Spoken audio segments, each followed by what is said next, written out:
By the way, any of you remember Mortimer Snerd? Edgar Bergen, Charlie McCarthy, and Mortimer Snerd? Not enough. Okay. Well, you know that the poinsettia was developed by Dr. Poinsett, right? And that's why it's called the poinsettia, named after him. Well, suppose Mortimer Snerd had invented it. We would then be decorating Christmas with the Snerdia. Not enough people worry about these things like I do. I know it's early in the morning. It was the best I could do. So. Man, here we are on the fourth Sunday of Advent, and it's beginning to look a lot like Christmas because this is also Christmas Eve. So Amanda Idleman, a Christian writer and mom, she says this: the fourth Sunday of Advent, we meditate on the peace that Jesus brings our hearts and our world. And she says, Scripture, rather than the world, Scripture is the place where we can find the promises of God.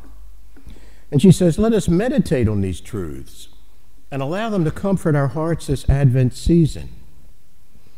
In 2nd Thessalonians, it says, now may the Lord of peace himself give you peace at all times and in every way. The Lord be with all of you.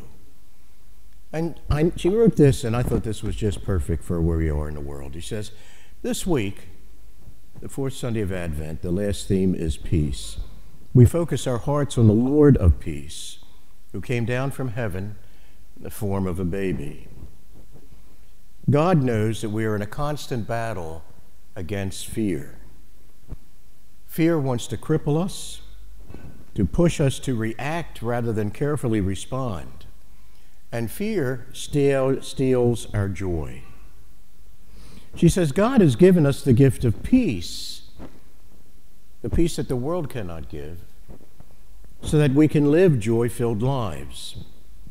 And she says this, over this Advent, we should pray that God's unexplainable peace would be evident in our hearts and in our homes. And she says, this year we've all faced so much chaos and uncertainty. She says, God's peace, not the peace that the world gives, God's peace is something we need to grab tightly onto more than ever. It's the promises of Christmas. For a child is born to us, a son is given to us, and the government shall be upon his shoulder.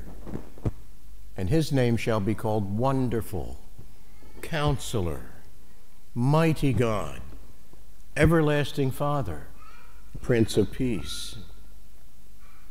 She says, may God's Spirit transform the days leading up to Christmas, or in this case the hours, into a time to joyfully await our King. And I thought the best Christmas gift, pre-Christmas gift I could give you right now, since today is Christmas Eve, is a short sermon.